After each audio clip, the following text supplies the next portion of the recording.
नमस्कार, विजयश्री के साथ आप देख रहे हैं नेशनल न्यूज टुडे। खबरें वही जो हो सही। अब देखें ये खबर।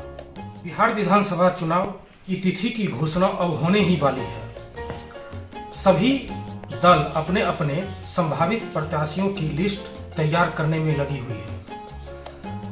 बेगूसराय जिले की 7 विधानसभा सीट पर एनडीए और महागठबंधन की ही टक्कर होने वाली है। इस टक्कर में बेगूसराय विधानसभा से आज हम बात कर रहे हैं संभावित प्रत्याशी जो लोगों के बीच चर्चा की विषय है। एनडीए से पूर्व जिला अध्यक्ष संजय सिंह जी से बात कर रहे हैं। आइए जानते हैं उनके क्या विचार हैं संभावितों के बीच। Sanjay ji, national news today में आपका स्वागत है। आपका भी बहुत। हम सबसे पहले ये जानना चाहेंगे कि आम जनों के बीच संभावितों के लिस्ट में आपका नाम भी है, इस पर आप क्या कहना चाहते हैं? राजनीतिक क्षेत्र में जब आप काम करते हैं तो निश्चित रूप से जो कार्यकर्ता हैं वो अपने नेताओं के बारे में, अपने वरिष्ठ कार्यकर्ताओं के बारे में सोचते हैं। और मेरा 30 साल का भारतीय जनता पार्टी में जीवन यात्रा है। जहां आप बैठे हुए हैं इसी वार्ड नंबर 15, अभी 40 है, उस समय वार्ड नंबर 15 हुआ करता था। मैं इस वार्ड का भाजपा का अध्यक्ष बना। यहाँ से मेरी राजनीति यात्रा शुरू हुई। मैं जिला का अध्यक्ष बना। 10-12 जिला के प्रभारी के रूप में मैंने काम किया। पिछले लोकसभा में मुजफ्फरपुर लोकसभा के प्रभारी के रूप में काम को देख रहा था। तो पार्टी ने और पार्टी के कार्यकर्ताओं ने मेरे कामों को देखा है और इसीलिए बेगूसराय में लोग चर्चा करते हैं। और जब चर्चा करते हैं तो ये चर्चाएं बेगूसराय से निकल के पटना तक जाती है और पटना से निकल के दिल्ली तक जाती है। तो निश्चित रूप से बेगूसराय में ढेर सारे ऐसे कार्यकर्ता हैं जिनकी ये इच्छा रहती है कि संजय भैया चुनाव लड़ें, संजय भैया चुनाव के मैदान में जाएं। लेकिन ये फैसला पार्टी को करना होता है और भारतीय जनता पार्टी में अनेक सीढ़ी दर सीढ़ी जाके प्रत्याशी तय होते हैं। तो हमने तो कभी कल्पना भी नहीं की थी। 30 वर्ष पहले जब आया था तो इसी बेसिक स्कूल में दरी बिछाता था, कुर्सी बिछाता था, लोग आते थे, बैठक करते थे, फिर हम लोग उठकर घर जाते थे, फिर साइकिल के कैरियर के पीछे में अपने दरी को रखते थे और फिर दरी वाले को दरी पहुंचाते थे बिशनपुर में और फिर अपने अपने घर की ओर जाते। तो इस प्रकार का यात्रा एक चला। और जब कल्याण सिंह जी की सरकार को गिराया गया तो हमने कलेक्टेरिएट के पास अनशन दे दिया। वो अनशन एक लंबा अनशन चला। उस समय राम नरेश बाबू चुनाव लड़ रहे थे तो उन्होंने आके अनशन को तुड़वाया। तो इस प्रकार से मेरी राजनीतिक यात्रा संघर्ष से शुरू हुई है। जीडी कॉलेज के प्रोफेसर जो थे उनकी हत्या हुई जब कॉलेज के समय में मैं था। उनकी बेटी जो थी वो महिला कॉलेज में थी, उनकी हत्या हुई। और उस समय जो मैंने बेगूसराय बंद करवाया था तो आप कह सकते हैं अस्पताल के पास जो गोली चली थी, मंझौल पहलवान हत्याकांड था। तो मेरी पैदाइश ही संघर्ष से हुई। हम स्ट्रगल करते हुए यहाँ तक पहुँचे हैं और कार्यकर्ताओं की ये इच्छा है तो मैं उन कार्यकर्ताओं को धन्यवाद देता हूँ। लेकिन तय पार्टी को करना है, पार्टी जो तय करेगी, जो कोई भी प्रत्याशी होगा, हम एनडीए के तमाम कार्यकर्ता मिलकर उसके लिए बेहतर से बेहतर काम करके एक बड़े मार्जिन से, पिछली गलती से सबक लेते हुए एक बड़े मार्जिन से हम जीत की ओर बढ़ेंगे। अगर एनडीए आपको टिकट देती है तो आपकी पहली प्राथमिकता क्या होगी? पहला तो आपने जो सवाल किया इसके बारे में मैं कहना चाहूँगा। प्रथम कि जब बेटा होता है तब लोग ड्रग डोर की चिंता करते हैं। हमारे गांव में एक कहावत है। तो अभी बेटा का पता नहीं है तो ड्रग डोर का चर्चा करना थोड़ा बेईमानी सा लगता है।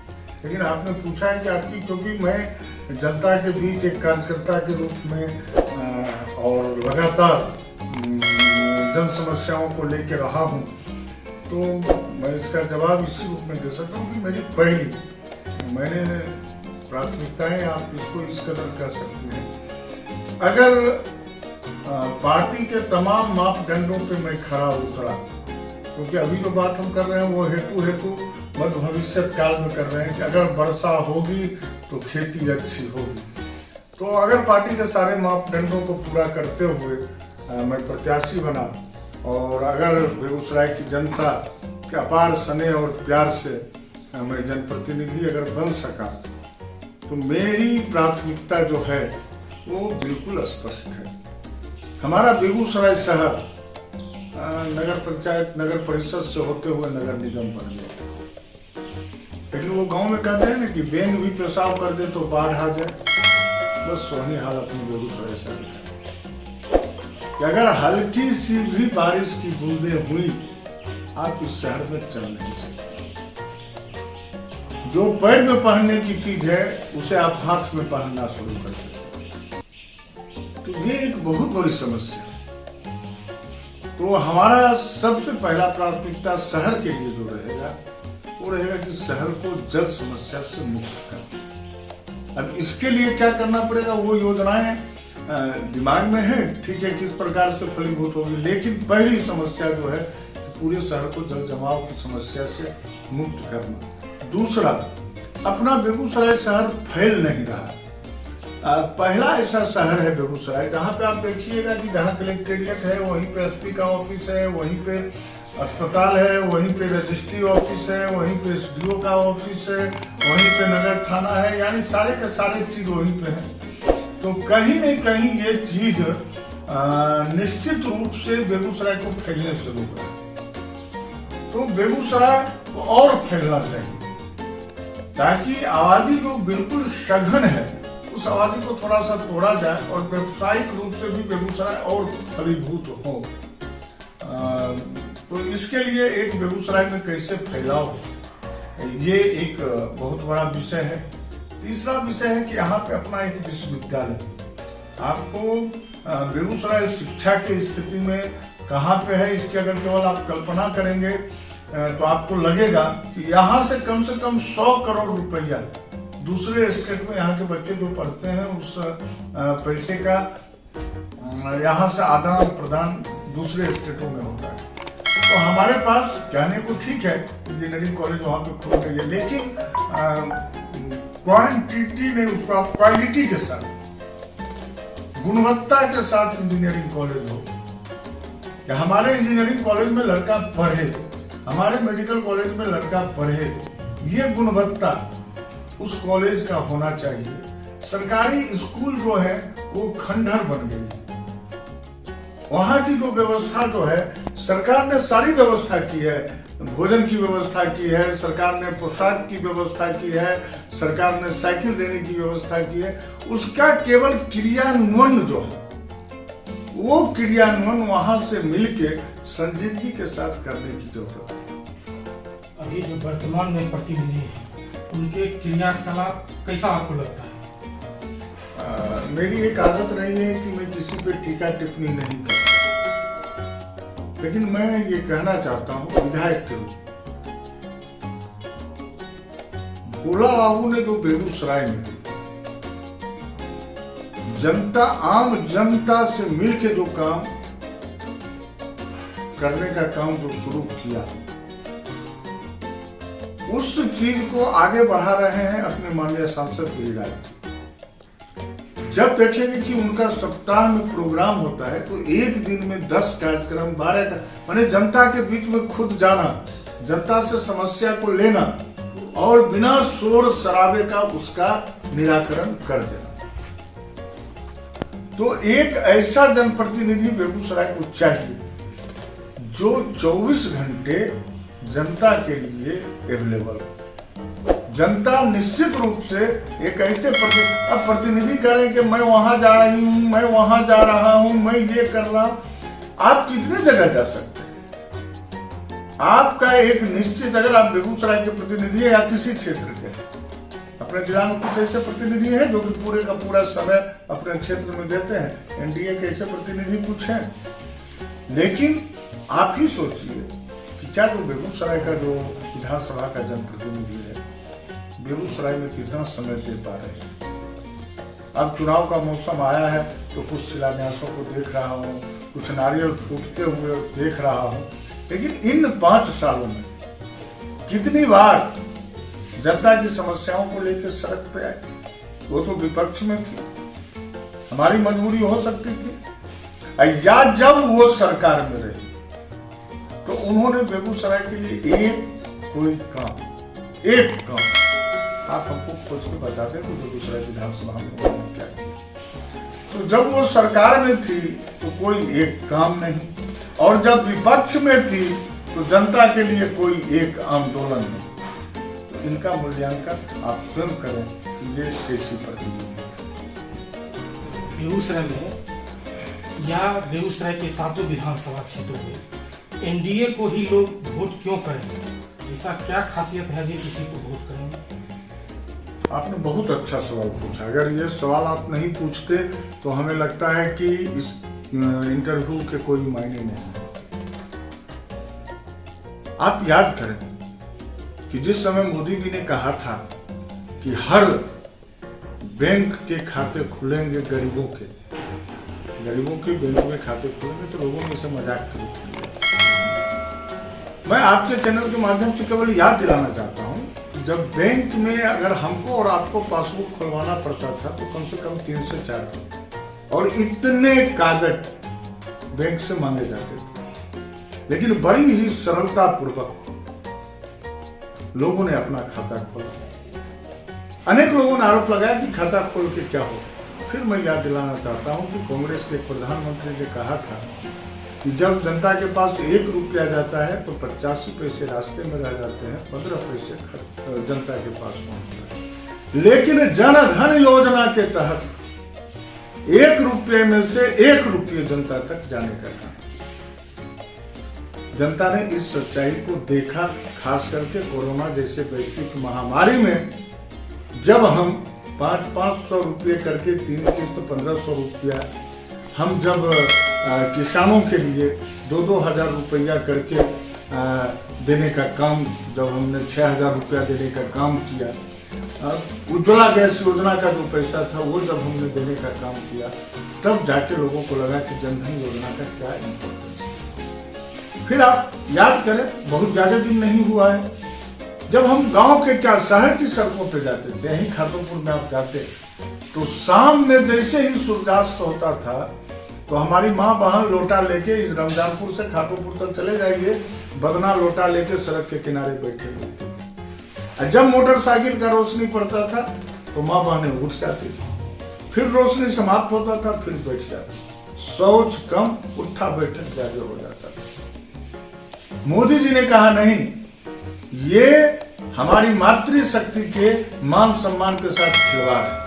हर घर में शौचालय होनी चाहिए, और आज लगभग इस लक्ष्य को हम पूरा करने जा रहे हैं। हर गांव में बिजली, आजादी के 70 सालों के बाद जो काम नहीं हुआ वो काम कि हर गांव में, अब तो गांव से बिजली निकल के खेतों में बिजली जा रही है। इंदिरा आवास की राशि बढ़ के 2,40,000 के पास। पहले तो इंदिरा आवास के नाम पे बंदर बांट, अब घर कहते हैं आप 20,000 में बना लो, 40,000 में बना लो। वो घर बनाना कम था, पैसे का बंदर बांट हो जाता था। आप देखिए कि जब हमारे गरीब माँ बहनें बीमार पड़ती थी तो 4 कट्ठा 5 कट्ठा जो जमीन रहता था उसको साहूकार के पास भरना देता था, या नहरा ससुराल का जो सोना चांदी होता था वो स्वर्णकार के पास वो जाके बंधक रखती थी और इलाज कराती थी। अगर मरीज बच गया तो उसका पूरा का पूरा वो जमीन सोना चांदी उसी साहूकार के यहाँ रह जाता। प्रधानमंत्री ने कहा नहीं, आयुष्मान योजना के तहत हम हर गरीब को जोड़ेंगे कि ताकि उसके स्वास्थ्य लाभ में उसकी वो 3-4 कट्ठा जमीन और नैहर में माँ की दी हुई वो गहने जेवर साहूकार के यहाँ बंधक ना रह सके। इतना ही नहीं, सुकन्या योजना के तहत जब हमारी बेटी शादी के लायक हो तो बाप के पास इतनी राशि हो तो वो अपने बेटी को सम्मान के साथ शादी कर सके, बेटी अभिशाप ना हो, इसके लिए प्रधानमंत्री जी ने काम किया। तो आप देखेंगे कि लगातार कोई ऐसा क्षेत्र नहीं, जैसे पेंशन योजना जो था वो सरकारी तौर पर पेंशन का योजना था, लेकिन श्रमिकों के लिए भी अटल पेंशन योजना के तहत जब कोई भी गरीब 60 वर्ष के बाद हो जाए तो उसका कुछ पेंशन की योजना बन जाए, इस प्रकार का। फिर जीवन बीमा 12 रुपये में 2 लाख का जो जीवन बीमा था वो, फिर 333 रुपये का जो जीवन सुरक्षा बीमा योजना था वो।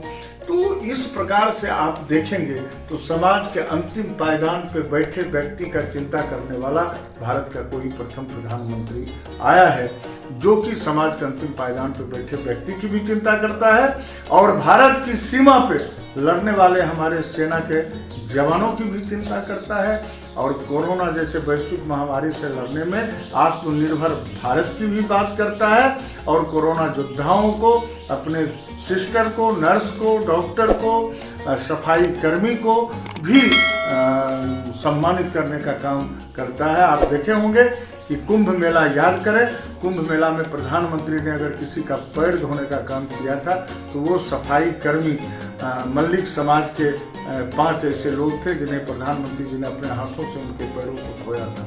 तो हर व्यक्ति का सम्मान, और अभी ढेर सारी चीज़ें, एक राशन कार्ड, 1 नेशन 1 राशन, इस प्रकार की अनेक योजनाएं प्रधानमंत्री जी देश को एक सूत्र में जोड़ने के लिए और समाज को जाति धर्म से निकाल के एक मुख्य धारा में पूरी समाज आ सके, इसके लिए वो निरंतर काम कर रहे हैं। तो ऐसी स्थिति में अगर भारतीय जनता पार्टी को वोट ना मिले, एनडीए को वोट ना मिले, तो आखिर किसको वोट मिलेगा?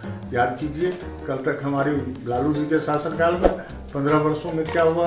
पूरे सड़क गड्ढे में तब्दील थे, लोग सड़क पर मछली और धान लगाया करते थे, अस्पताल में कुत्ते रोया करते थे, स्कूली शिक्षा व्यवस्था में कोई बच्चे नहीं थे, माँ बहनें शाम के बाद घर से बाहर नहीं निकलती थी।